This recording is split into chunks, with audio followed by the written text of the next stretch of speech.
Red Dead Redemption est une œuvre d'art du jeu vidéo, mais au-delà de son histoire de cow-boy et de vengeance, Rockstar a caché l'un des plus grands mystères de l'histoire du gaming.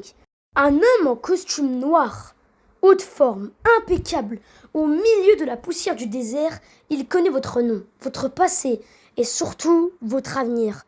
Aujourd'hui, on décortique le mythe de l'homme étrange. Tout commence avec la quête annexe et Chile. Je vous connais. John Marston croise ce personnage pour la première fois sur une falaise.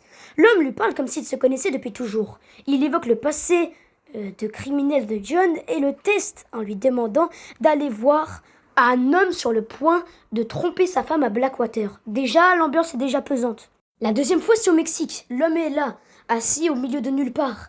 Cette fois, il pousse John à faire un choix moral face à une nonne qui récolte de l'argent. À chaque fois, il analyse les actions de John comme si il jugeait son âme. Ce qui est très étrange pour quelqu'un de normal. Ce qui fait que déjà, on peut se poser des questions bien plus profondes sur l'homme étrange. Mais là, c'est la troisième rencontre qui fait basculer le jeu. Il se trouve à Beecher Hoops, l'endroit même où John va installer son ranch. Agacé par ces énigmes, John s'énerve et lui dit que Dieu vous damne.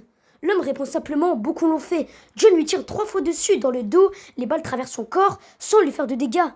L'homme continue tranquillement de marcher et ensuite, il disparaît.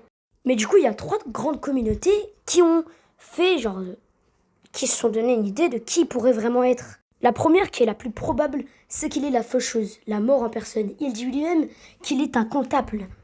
En quelque sorte, il compte les vies, il sait exactement quand et où John va mourir, et les balles ne peuvent pas tuer la mort. Deuxième théorie, c'est qu'il est une entité divine, Dieu ou Lucifer, venu tester la moralité de John avant son heure dernière.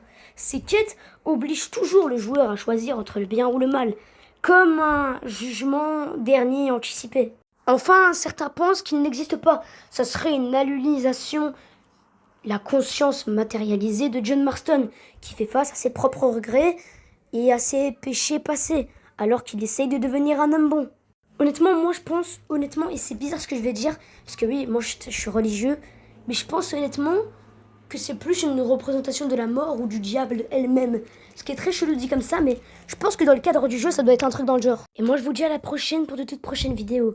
Même si on ne connaîtra sûrement jamais le cas du Strange Man et on ne saura jamais qui il est réellement.